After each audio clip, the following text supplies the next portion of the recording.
the thing about being a great professional wrestler, you're not a normal person. You cannot be a great professional wrestler and be a civilian. You cannot be a great professional wrestler and be, regular and cordial. You cannot be a great professional wrestler and not be a psychopath.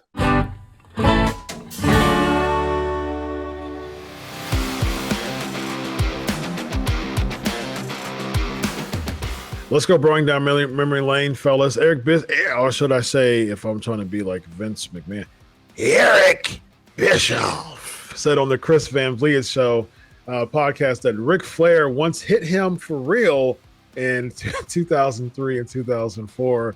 He said, while I am on the phone, Rick comes over and he just starts yelling and screaming at me. You MFer, you get up out of your chair. I'm talking on the phone and he just starts firing shots at me. He's throwing punches at me, connected with me 3 times while I'm on the phone. He was talking to his wife and his attorney on a 3-way conference call, by the way, when he did that. And all of a sudden it takes, Bischoff aback, and he was wondering if it was a work because he hadn't communicated to him. He was like, okay, is this a work that I don't know about? Like, I'm not in this work. What are we doing here? And Eric Bischoff goes on, he says, but he hit me 3 times and I still had a phone in my hand. For a minute, I thought, is this a work? Is there a camera?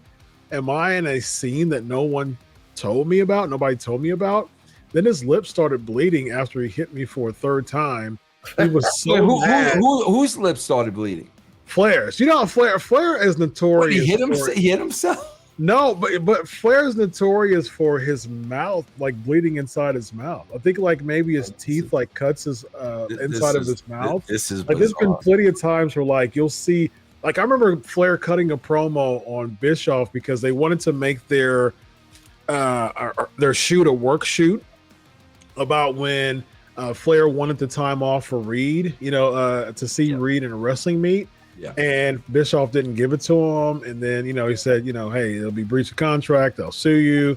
I think it was like a couple $1 million that he got him out of. And so that made Flair like livid. And so basically they were like, okay, it is what it is. Let's turn this into a money. They put it on the air, and Flair is just cutting a promo on Eric Bischoff. And his mouth, he's so just he's so just like maniacally mad that his like mouth is full of blood while he's cutting the promo on Eric Bischoff. You know what I mean? So like he's just enraged and his mouth is just full of blood. And there's been a couple of times where Flair's cut promos and his mouth started bleeding. So I could definitely see the legitimacy of like he's just so mad at Eric, and so like his mouth is bleeding. So he finishes off by saying, then his lips started bleeding after he hit me for a 3rd time. He was so mad that he bit his own lip and started bleeding all over himself, and I wouldn't fight him. So Vince, bro, I gotta tell you this. I'll never forget this, bro. Bro, legitimately, and listen, everybody knows Eric Bischoff and I aren't the best of friends, but I'll tell you this. Bro, legitimately, Eric's a badass. And you know how I know that, bro? Yeah, bro, you know how I know that? The relationship with Ernest, the Cat Miller, and Eric started. Eric brought Garrett in for karate lessons. Yep. And then Eric started talking to the Cat and said, listen, bro, I'm a black belt. You mind if I start, training and this and that and the other thing? And freaking Ernest put him over. Like when he came in, Ernest put him over like, bro, like Eric Bischoff will freaking kill you. So like, I mean, coming from Ernest, I mean, Eric is like I wonder if Bischoff knew that, because I as a shoot, man, I think Eric would have really hurt him.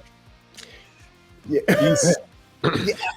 You worked with Eric in TNA, didn't you? Yeah. No, we met once. Oh, you EC3. Yeah. Oh, you only met him once, bro? Really? Wow. Yeah, twice actually. One time when I first came in for a tryout, and then later at a comic convention. So I never really had a great chance to pick his brain or spar with him per se. I do remember in WCW he wore the gi, and I think he gave Ric Flair a fake heart attack in that whole work shoot angle. Yeah. I could be wrong. I don't know, a couple things to unpack. First off, the person who's going out, picking a fight, swinging on sight, being a maniac, yelling, screaming, attacking the person who's being reserved, quiet to themselves, never ends well. You never want to be the person talking at the bar, yelling at people, hey, getting in somebody's face. Bro, I want to ask you a question, EC3, and I don't want to interrupt you because I want to hear your other point, but I want to ask you this. Bro, I see this more and more with these lifers, bro. Yeah. Is this a case, EC3, of he legitimately can't separate the man from the character? Yeah. Is that what we're talking about here? Like, he can't walk into Eric's office man to man and have a conversation that he's got to go into Ric Flair mode? Ric Flair mode he is Ric Flair. And I think, we talked about this in depth on the brand on the Vince Russo network. Check it out. But the thing about being a great professional wrestler, you're not a normal person. You cannot be a great professional wrestler and be a civilian. You cannot be a great professional wrestler and be, regular and cordial. You cannot be a great professional wrestler and not be a psychopath. I should know. I am a great professional wrestler, and I am nuts. I have no idea how to separate myself from who I play, because who I play, if you're truly great at what you're doing, you are the extension of yourself, turned up times 10. But sometimes that 10 gets stuck, and then all of a sudden you're on 20, and then you're living it for 30 years, and then you just can't get past 20, but you got to go up to 40. So the knob's broken, and we're broken people. And then everybody's covering their ears because the decibels are too high, saying, "Oh no, not anymore! No, it's too much." Yeah, and that's the story of a lot of Ric Flair's career.